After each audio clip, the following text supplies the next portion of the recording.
Hi friends, welcome to our channel super trader Lakshya. यहाँ बात करेंगे किस तरीके से हम प्लान कर सकते हैं इस वीकेंड के बाद जो अगला वीक आएगा उसको किस तरीके से प्लान करना है। क्या सितंबर की तरह अगस्त आपका अक्टूबर भी ख़राब रहने वाला है? क्या मार्केट में जो ये टैरिफ आए हैं ट्रंप के, बहुत सारे टैरिफ ट्रंप ने अनलीज किए हैं रात में। फार्मा रिलेटेड टैरिफ हैं, आपका किचन इम्पोर्ट्स और बहुत सारी चीज़ों पे किया है। और क्या ये टैरिफ मार्केट उम्मीद कर रहा था कि ये लगेंगे, और मुझे ऐसा लगता है कि मार्केट बीच में उम्मीद ये करने लगा था कि ये टैरिफ नहीं आएंगे और इसलिए मार्केट थोड़ा सा स्टेबल होने की कोशिश कर रहा था। लेकिन लास्ट 2-3 दिन से मार्केट ने फाइनल गिव अप करना शुरू कर दिया था। अभी अगर हम चार्ट्स की बात करें तो चार्ट्स में व्हाट आई सी कि market is coming to a very important support, जो कि है 24,500 के आसपास, 450-500 के आसपास। मुझे ऐसा लगता है कि यहीं कहीं से आपका एक बाउंस बन सकता है फ़िलहाल के लिए। लेकिन यहाँ पे प्रॉब्लम ये है कि मार्केट को हायर लो बनाना पड़ेगा। तो अभी तक के जो लोज थे, जैसे प्रीवियस लो था आपका 24,400 के आसपास, तो इस बार का आपका थोड़ा सा ऊपर बने 500, 520 ऐसा कुछ बने तो वो ज़्यादा बेटर रहेगा बुल्स के लिए। फ़िलहाल जो है आपका निफ्टी करीब 24,640 पे है, तो 100 पॉइंट और गिर जाए तो कोई बड़ी बात नहीं है। इसकी बात मैंने की भी थी कि एफआईआईज़ की जो पोजीशनिंग है वो लगातार बार बार वो मतलब स्विच कर रहे हैं, लेकिन नेट वो अपनी शॉर्ट पोजीशन को अभी भी क्लोज नहीं कर रहे हैं और वो एक बड़े फॉल की उम्मीद कर रहे होंगे डेफिनेटली, क्योंकि उनके पास शॉर्ट्स बहुत सारे हैं। तो जो फॉल आया है पिछले 2-3 दिन में, वो फॉल हम कह सकते हैं कि हाँ, ऐसे फॉल में मोस्टली वो लोग अपना प्रॉफिट बुक कर सकते हैं। तो राइट नाउ आपका अगर सेक्टर की हम बात करें तो सेक्टर में आपका मिड कैप बहुत तगड़ा टूटा है आज, और ये क्वार्टर का एंड है, हाफ ईयर का एंड है हमारा। तो यहाँ पे आपको विक्स जो है आज पहली बार थोड़ा सा उछलता हुआ दिखा है। तो ये this fall is coming with A panic, with A news जिसका रिएक्शन मार्केट ने पैनिक से दिया है। तो ये नहीं कह सकते कि नहीं मार्केट को फ़र्क नहीं पड़ रहा, मार्केट को फ़र्क पड़ रहा है, क्योंकि टैरिफ तो टैरिफ है। और हमारा जो फार्मा सेक्टर है वो बहुत तगड़ा टूटा है। तो फार्मा में जो बीटिंग आई है that is actually leading the losers. In fact बहुत सारे और सेक्टर्स हैं जो संभालने का भी काम कर रहे हैं, लेकिन उसके बाद भी कुछ नहीं हो रहा है। तो आईटी 2.5% डाउन है, मिड कैप 2% डाउन है, मेटल 2% है, पीएसयू बैंक 2% है, और that is not a good sign. तो बाहर से जो भी यूएस ओरिएंटेड स्टॉक्स हैं, जिनका भी बिजनेस या जिनका भी इस टैरिफ से फ़र्क पड़ने वाला एक सेक्टर है, तो वो स्टॉक्स गिरे हुए हैं आज के दिन। और अभी हम यहाँ पे बात करें तो मुझे ऐसा लगता है कि एक दिन और तो हो सकता है कि आज ही हो जाए। लास्ट अभी कितने बजे हैं, करीब 2:30 बजे हुए हैं, 1 घंटे बचे हैं। तो 1 घंटे में और 100 पॉइंट ही तोड़ दे तो कोई बड़ी बात नहीं है। मैं एनालिसिस आज कर रहा हूँ फ्राइडे को क्लोजिंग में करीब 2-2:30 बजे के आसपास।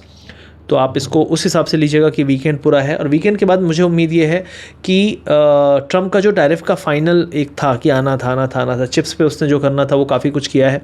फार्मा और जो अभी आज आए हैं टैरिफ, इसके बाद मुझे नहीं लगता कोई मेजर टैरिफ बचे हैं, क्योंकि ये बहुत दिन से टाल रहा था और कल अचानक से उसने ये न्यूज़ निकाली है। तो काफ़ी सारे सेक्टर पर टैरिफ मारा है उसने।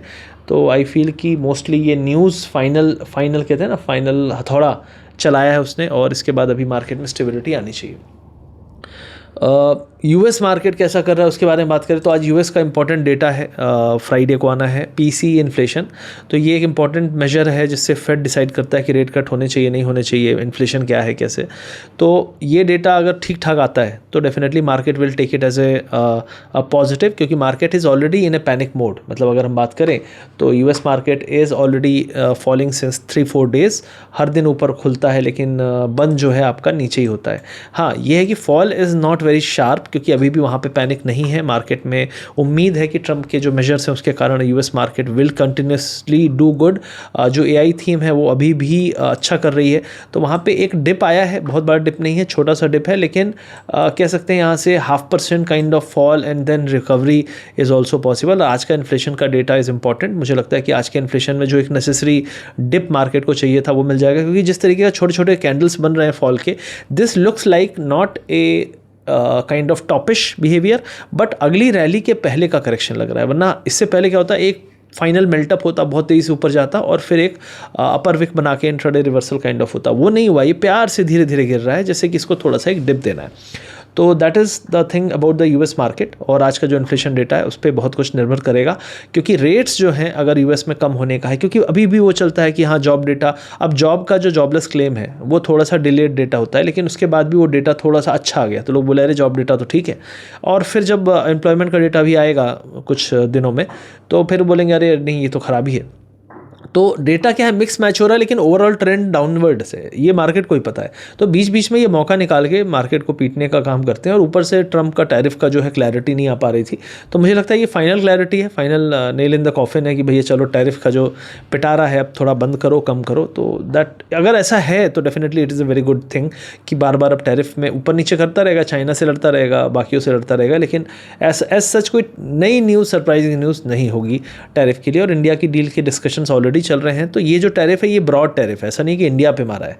कई लोग सोचेंगे यार मोदी जी से बात हो रही है, ये है तो क्यों मारा टैरिफ, ऐसा नहीं है। ये टैरिफ जो है ये जेनरिक टैरिफ है, ये इंडिया स्पेसिफिक टैरिफ नहीं है। इंडिया की स्पेसिफिक बातें अभी फ़िलहाल बंद कर दी है ट्रंप ने, जो पिछले कुछ दिनों में वो प्यार मोहब्बत की बातें हुई उसके बाद।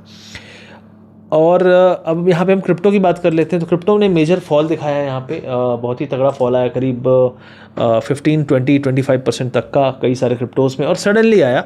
और इसका मेजर लिक्विडेशन भी काफ़ी हुए हैं पिछले 2-3 दिनों में, वर्ल्ड वाइड रिकॉर्ड लिक्विडेशन आज तक के हुए हैं एक दिन के अंदर। तो क्योंकि लोग ज़्यादा लेवरेज लेकर लॉन्ग हो गए थे, लेवरेज इज़ समथिंग जो लोग नहीं समझते, तो leverage was something the main reason. और उसके बाद अगर हम अभी बात करें तो market is trying to make a base, और बिटकॉइन जो है 1,08,000 का एरिया उसने टेस्ट किया है, करीब लो वॉज 1,08,600। तो एक उम्मीद थी बहुत दिन से कि एक बार और 1,08,000 की तरफ जाए और उसके बाद बाउंस आए, दैट विल बी बेटर। क्योंकि मार्केट में एक कहते हैं ना कि हमेशा उठाने के पहले एक थोड़ा सा डिप आना चाहिए, लिक्विडिटी स्वीप, और वहाँ पे फिर आपके शॉर्ट्स को ट्रैप करते हैं, और फिर नए लोग जो है पैसा थोड़े लो लेवल पे लगाना भी चाहते हैं, लाइक दैट। तो अभी फ़िलहाल यही चल रहा है। और अगर हम बात करें तो बिटकॉइन 1 लाख करीब 10,000 के ऊपर अगर निकलता है वापस से शाम तक में डेटा के बाद, then that will again be a good thing कि मार्केट मोस्ट प्रॉब्ली बेस बना लिया है जो अभी लेवल्स हमने पिछले 24 घंटे में देखे हैं। इथीरियम जो है उसने 38 के आसपास 38-20-30 का लेवल बनाया है, और ये भी आपका अगर 4,050 के ऊपर निकलता है तो this will again be a good thing कि हाँ चलो बेस बन गया है।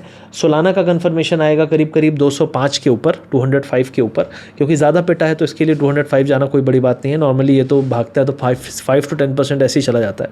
तो आई एम एक्सपेक्टिंग कि Solana can also make a base and cross 205-208 with in next may be 1 or 2 days, और आज का डेटा विल बी ट्रिगर। और बाकी हो गए छोटे मोटे कॉइन्स हैं, लेकिन ओवरऑल अगर हम बात करें यहाँ पे तो जो मेजर फॉल आया है, बहुत सारे लोग इससे कंसर्न होंगे कि क्या रैली ख़त्म, ऐसा। देखो हमेशा bitcoin is something which is very volatile, तो यहाँ पे आपको 5% 3% के डिप नहीं मिलेंगे। यहाँ पे आपको 20% ऊपर चला गया, फिर आप बोलोगे 10% नीचे आ गया, तो ये चीज़ें आपको यहाँ नॉर्मल है। वॉलेटिलिटी इज़ हाई, कई लोग को इसीलिए मज़ा आता है कि वॉलेटिलिटी यहाँ पे अच्छी है तो मूवमेंट्स अच्छे मिलते हैं। तो ये आपको समझ के रखना पड़ेगा कि यहाँ पे कोई प्यार मोहब्बत धीरे धीरे आराम से नहीं, यहाँ पे मौका नहीं देता मार्केट। यहाँ पे आपको अच्छे लेवल जब मिले, डिप मिले तो बाय करो, अगर आपको अच्छी रैली आ चुकी है तो शॉर्ट करो, जो आपको लगे कि यार अब ऊपर नहीं जा पा रहा है काइंड ऑफ थिंग। तो इस तरीके से ही डिसीजन लेना है, अदरवाइज़ आप अगर बीच में हो तो हमेशा आप प्रॉब्लम में रहोगे। और हमेशा याद रखो कि पूरे पैसे नहीं लगाने हैं, लेवरेज हमेशा मीडियम रखना है। 5 to 6x is something which I prefer. 6-7x तक ले सकते हो, लेकिन फिर आपको पोजीशन साइजिंग धीरे धीरे बढ़ानी है। साथ ही साथ एक्स्ट्रा पैसे भी होने चाहिए, क्योंकि आपको कई बार मार्केट में आपके अगेंस्ट जा सकता है, तो आपको होल्ड करने की क्षमता देता है अगर आपके पास पैसे हैं। तो ये सारी चीज़ें हैं, और फिलहाल तो मेरी नज़र सारी है कि आज यूएस मार्केट कैसे बिहेव करता है। टेक्निकली अगर हम बात करें तो टेक थोड़ा सा बार बार कमज़ोर हो रहा है, तो tech is very close to something as a support. अगर हम यहाँ पे थोड़ा होल्ड कर जाते हैं आज शाम तक में, और शाम तक में टेक में आपको स्ट्रेंथ वापस से दिखती है, इन्फ्लेशन डेटा कह लो या टैरिफ जो उसने बोला है, टैरिफ के बाद भी आज European markets are not in red. तो ये दिखाता है कि मार्केट्स जो ये बोला है इसकी उम्मीद कर रहे थे ऑलरेडी, ठीक है। तो यूरोपियन मार्केट भी ग्रीन है, यूएस मार्केट भी मिक्स टू ग्रीन है। तो बहुत ज़्यादा, और ये कई देखो आप बोलोगे ना ट्रंप के राज में, आपको एक चीज़ मैं बताता हूँ जो मैंने ऑब्जर्व की पिछले 6 महीने में। अब फॉल पहले आता है, खबर बाद में आती है। मतलब ही स्प्रेड्स, अपने दोस्त यार सारे उसके बिलियनर हैं स्टॉक मार्केट वाले, मनी मैनेजर्स, तो मतलब होने के चीज़ आएगी उससे पहले ही खेल हो जाता है। तो अगर आपको लगा कि यार पॉजिटिव न्यूज़ आ रही है, मतलब पॉजिटिव न्यूज़ नहीं है और मार्केट मूव होने लगे पॉजिटिव डायरेक्शन, मतलब कुछ पॉजिटिव ही आने वाला है। और अगर मार्केट अचानक से टर्न अराउंड हो और आपको कोई खबर नहीं दिख रही है, तो डेफिनेटली कोई खबर है जो वो प्लांट करने वाले हैं बहुत जल्दी। तो ये एक चीज़ है जो मैंने देखी है काफ़ी चल रही है। जैसे टैरिफ की न्यूज़ कल आई, लेकिन मार्केट पहले से ही 3 दिन से गिर रहे थे। तो मुझे लगता है ये इन्फ्लेशन और रेट कट, इनसे इतना फ़र्क नहीं पड़ेगा जितना फ़र्क पड़ेगा आपका कि टैरिफ में ट्रंप क्या कर रहा है, कितना हद तक कर रहा है, और अगर उसमें सॉफ्ट पड़ता है तो, क्योंकि टैरिफ से इन्फ्लेशन भी डिसाइड हो रही है काफ़ी हद तक। तो अगर टैरिफ में डील्स अच्छी होती हैं, बहुत ज़्यादा हाई रेट्स नहीं होते हैं, तो दैट विल ऑल्सो हेल्प कि इन्फ्लेशन ज़्यादा नहीं बढ़ेगा और इन्फ्लेशन का रिस्क कम करेगा। तो अगर टैरिफ पे डील्स होती हैं तो इट इज़ पॉजिटिव, क्योंकि अनसर्टेनिटी कम होती है, और इन्फ्लेशन जो है ओवरऑल तो कम ही हो रही है, लेकिन बीच बीच में थोड़ी बहुत बाउंसेस आते हैं, जैसे कहते हैं ना कि यार ओवरऑल ट्रेंड में थोड़ा बहुत तो रिवर्सल, छोटे मोटे डिप्स आते हैं, उस टाइप से। तो ओवरऑल ट्रेंड इन्फ्लेशन का डाउन है, लेकिन ओवरऑल इन्फ्लेशन अभी भी उनके टारगेट से ऊपर है, और वो अगले 6 महीने से 12 महीने में उम्मीद कर रहे हैं कि इन्फ्लेशन तेज़ी से नीचे आएगी, और इसीलिए रेट कट्स की बातें हो रही हैं। और रेट कट्स भी बहुत तेज़ी से आ सकते हैं अगर ऐसा कुछ होता है, और इमरजेंसी कट्स भी आजकल होते हैं। तो ये सब चीज़ें हो सकती हैं। फिलहाल के लिए तो यही है मार्केट का व्यू मेरा, और आई होप वीडियो अच्छा लगा तो लाइक करिए, शेयर करिए, सब्सक्राइब करिए। मैं थोड़ा सा अभी हो सकता है कि वीडियो जल्दी ना आए फ्रीक्वेंटली, तो आई माइट बी ट्रैवलिंग, लेकिन अगर कोशिश होगी कि वीडियो मैं लाऊं। वीडियो अच्छा लगे तो लाइक करिए, शेयर करिए, सब्सक्राइब करिए इस चैनल को। इसी पे एनालिसिस वीडियोस आते हैं, क्रिप्टो एनालिसिस एंड सारी चीज़ें। तो और आपके हमें अगर हमारे VIP में आपको ज्वाइन होना है, सीखना है, समझना है, तो वीडियो के डिस्क्रिप्शन में मैंने सारे लिंक दे दिए हैं। वीडियो के पिन कमेंट में आपको VIP को ज्वाइन करने के लिंक्स मिल जाएंगे। हमारे लिंक से अकाउंट खोलिए, उसमें एक्टिव रहिए और गूगल फॉर्म भर दीजिए। We will invite you to our VIP group. तो ये सारी चीज़ें हैं। Thank you very much, see you soon, bye bye. Subscribe, share, like.